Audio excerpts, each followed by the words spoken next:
All right, what's up, y'all, and welcome to Teaching Tuesday. Today, we are going to kind of start a new series, the Inversion series. We're going to talk about inversions. So today, we're going to be in the key of G major, and we're going to be dealing with G major 7, and just the most basic sort of G major 7. So that's going to be root, 3rd, 5th, and 7th. So just the notes G, B, D, and F sharp. But we're going to invert them and voice them in a myriad of ways. So yeah, we'll start with the 6th string, and I'm not going to do, every single combination, but I'll do kind of I would say 4 most obvious ones. So that's on the 6th string, 5th string, and 4th string, and then we'll do 2 different combinations on the 6th string. So in like normal jazz, standard jazz chord voicings, when we use the 6th string, most of the time we don't play the 5th string. That's at least how I learned, and a lot of the greats like Joe Pass and Barney Kessel, a lot of them use that method.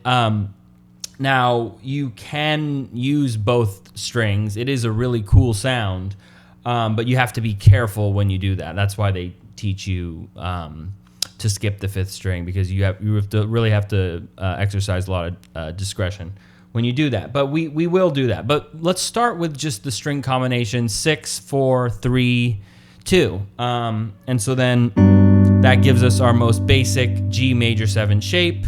We have G, F sharp, B, D. I would say you guys should all know this chord if you're watching this video. If not, it's going to probably go a little bit over your head, and you might have to dig into some other Atomozenia tutorials to catch yourself up. But hopefully you guys all know this chord.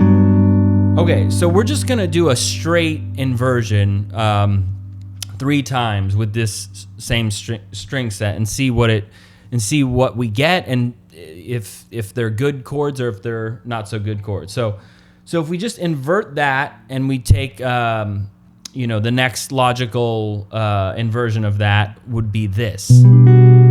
So that's B, G, D, F sharp. Now that's a pretty nice chord. It doesn't quite have like the sound of a G major 7. It really sounds like an inversion. It sounds like a G over a B to me, but it is a really nice chord. So let's categorize that into a good chord. Okay, we're gonna go to the next chord, and that's with the 5th in the bass. And this chord I love, actually. I really use it a lot. It's kind of a little bit, of a taboo, controversial chord, because it has the root in the melody, and it has this kind of crunch here, this minor second between the 7th and the root. So that's a little bit of a, just kind of a little bit of a dissonant sound. They may teach you not to do that in jazz school or something, but this is a really nice voicing that I like. It's kind of monkish, right? And I use it, and I use it in this exact same string combination. So definitely approve of this one. Okay, so now we're gonna now for something completely different, something I do not approve of. So if we take our 7th and we put it in the bass here, we get that. And I don't know about you, but I don't like that. Not a big fan of that chord. So it's basically like a G triad up here, and then the 7th in the bass. Let's just forget about that one. Just forget this ever happened. Okay, so then while we're on the 6th string, we'll do the logical string combination. We'll do 6, 5, 4, 3. So without skipping any strings, it's gonna be really crunchy. So you wanna, it's gonna be have a lot of bass in the chord. So you wanna be careful about using these chords. If you're playing with a bass player, it could easily step on their toes. So solo guitar, definitely good. And it can be good with a bass player with a band too. You just have to be careful with these chords. So first one is gonna look like this. So it's the same voicing as your 5th string G major 7 that a lot of you use, but it's down a string, and so it sounds way darker and way meatier. And I really like this one, actually. I think I seen players like Kurt Rosenwinkel and Mike Moreno, I think, use this voicing. I like it, but again, it can get really muddy, and you want to be careful. So we have G, D, F sharp, B. Okay. The next one is a really cool voicing, but it's extremely hard to play. So, at least in this like string combination, and in this key, it is really hard to play. So we have B, F sharp, G, D. It's a beautiful voicing, though. I love it. And we'll get to kind of a different string set where we can actually play that more comfortably. But for me, I try to stay away from chords that are too hard to play because I don't like challenge in life. No, because I feel like there's always kind of a battle between playing cool things and playing things that feel good. Because if the hipper the thing, the harder it is to play, the more you're gonna potentially have to sacrifice the feel and the rhythm. So maybe at the end of a song or something where you don't have to worry about the rhythm as much, but just in your general comping and stuff like that, for me at least, maybe I'm an amateur, but that one's it's a beautiful sound, but it's just a little hard to play. So I don't know about that one for now. Next one, great chord all around, beautiful chord, one of the best chords, very magnificent chord. No, I really like this voicing, and it's great, and it's not too muddy too, because you have a fourth in the bass here, which, well, maybe it's just because we're playing it a little bit higher on the fretboard, but I really like this chord. So it's fifth in the bass. So we have D, G, B, F sharp. Beautiful chord. Love it. Okay. And again, we're going to get to this one now with the seventh in the bass. I don't really think we're going to have any chords where the seventh in the bass is going to be good, at least in this sort of situation we're talking about. So we have, not my favorite. I mean, definitely given this string combination, I don't really like it. If we took it to a different string, it might sound slightly better, but that's also another funny thing. Like when you play the same voicing but just on a different string set, it can really have a different sound, even if it's in the same octave. And you guys will see that as we move on here. Okay, so those are our 8 different inversions on the 6th string. And for the 5th and the 4th string, we're just going to do one each. But you feel free to do what I did and like do some different like string skipping combinations. So like on the 5th string, you could do 5, 3, 2, 1 in terms of strings. But I'm not going to do that just for simplicity's sake. You can do that on your own if you'd like. Okay, so I'm going to just fast forward all the way to the 10th fret just so we can kind of like make things simple. So I want to start from the root, and that's our lowest root. That's our lowest G on the 5th string. So we're going to start out with this voicing. I'm pretty sure most of you guys should know this. We have G, D, F sharp, B. So this is kind of like the first major 7 voicing that many people learn. It's not terrible, but I don't really like it because I've talked about this before. When you have a 5th, in like between like especially between like root and 5th, it doesn't sound very good when you have it high up. It sounds kind of weak to me, at least. It's just a preference thing. So like when you have it down here, it sounds nice and meaty, like it could be like a McCoy thing or something, you know. But when you have it up here, it kind of almost sounds like a neo soul thing or something, right? It doesn't sound. It's not that it sounds bad. It just doesn't sound very jazzy. That being said, it's used by all of our heroes, Joe Pass and Barney Kessel, etc. But you know, gotta get with the times, bro. No, that chord is a maybe. But okay, now we're gonna actually. Well, okay, we'll move up to the 3rd here. So then we get this voicing, which is the same one. Well, pretty much all of these are going to be the same. So this is like, we did that one, so that's the equivalent of this. And so this next one will be the equivalent of that, if you're following. So we have this one again. Now, It sounds better up here, I would say. Less muddy. Still kind of hard to play. At least for me. We're actually in luck because we are in a key where we can move it down the octave and just have an open string. So our G string is just going to be open, and then we get that. And that's super easy to play. It's basically just like a B minor shape. So we got lucky with this key, so we can play it there. And that's a A+ right there. Beautiful. Love that. Okay, cool. Then we have this one again. I like it. So this is with the 5th in the bass. We have D, G, B, F sharp. I do like it here.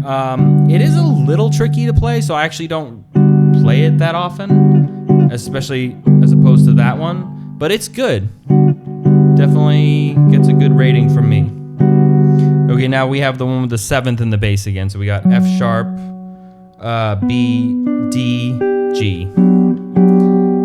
Not really my thing. It's mostly because we have this minor 9th here. Which I love my dissonance, but that's just a little too dissonant even for me, at least in this particular situation. Okay, actually, no, I skipped over one thing. So instead of this voicing, because, we don't have to just like take all these voicings verbatim for what they are. We can, we're judging them anyway, so we can change them. So instead of this one, I probably mentioned this before, I like to just double the 3rd. So instead of having this 5th, I like to just either take it out altogether. So we have that, which is nice, more of a bebop sound, more of an open sound. Or we can take this 5th and move it down to a 3rd. So take our D, move it down to a B, and then we have that. And I like that. Sounds good. And then it also makes it easy if you want to add a sharp 11 or a 13. Just sets your fingers up to easily play those sounds. Okay, let's jump to the 4th string. So our first voicing is going to be this. It's the same voicing as this. So I kind of have the same thing to say about it. It's a little weak, but it's okay. One alteration, since we're talking alterations, you can do the same thing. You can take out the 5th and then have that. That's nice. Or you can also move it down to a 3rd. But another thing that kind of works here, which doesn't really work here, at least to me, is you can take the 3rd and move it to a 9th. So take this B and move it down to an A. Again, so now you don't have the 3rd in the chord, which is, could be problematic, but it sounds nice. Okay, now here, this is important. This is the position that voicing that we talked about really lays well on the fingers. Love that voicing, and now we can finally play it with some ease because we don't have to stretch our fingers like freaking Alan Holdsworth on this one. And I love this one. It's movable.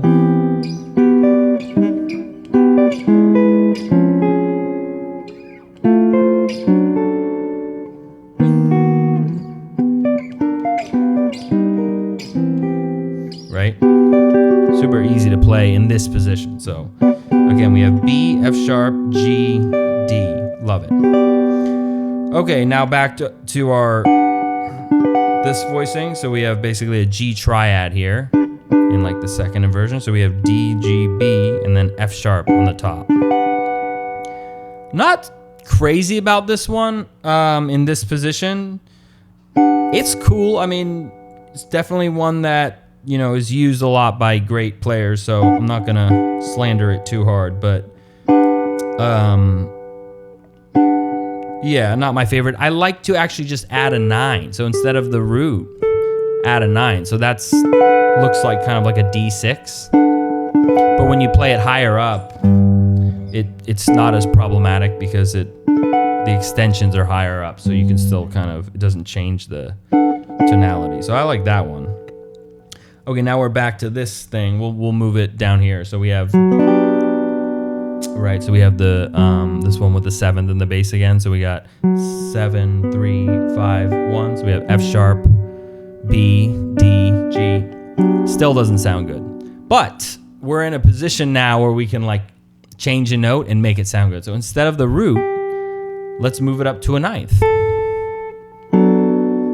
Hey, super nice. Now it sounds good because we don't have that minor ninth.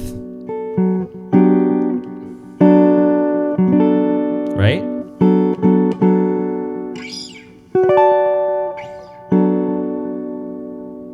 But yeah, that's kind of my my take. The Mozinia take on all the different major 7 inversions. Again, there are a bunch that I didn't go over. You can like do string skips, and you can do that in a myriad of ways too. I mean, you could do like 6th string and then skip the 5th and the 4th, and you know, or you could do the 5th and the 6th and then skip the 3rd, you know, or skip the 4th and just go straight to the 3rd, or, you know, there's a lot of different things you could do there, but these are kind of like the basic ones that I wanted to cover. And yeah, I think I'll do this for a handful of different chords, and you can, you know, I'm just kind of starting you off. You can do this with a different voicing. Like try doing it with, instead of 1 3 5 7, do it with 1 3 7 9, or, you know, just any kind of given voicing that you like. Try to invert it in as many ways as you can. That's always like a fun, cool exercise. But this is just kind of getting you started with that project. And like I said, I think next time we'll do, I think, minor chords. So yeah, be on the lookout for that next Teaching Tuesday. But otherwise, yeah, thank you guys for tuning into another Teaching Tuesday. Be sure to like, comment, subscribe, all that jazz. Full video on YouTube and PDFs available on the Patreon of this Teaching Tuesday, as well as every other Teaching Tuesday. So definitely check that out if you're interested. If I'm going too fast, it's all written out so you can just digest it at your own pace, or you can listen to me at half speed. That's also an option. But yeah, thanks guys for tuning into another Teaching Tuesday, and I'll see you guys next Tuesday.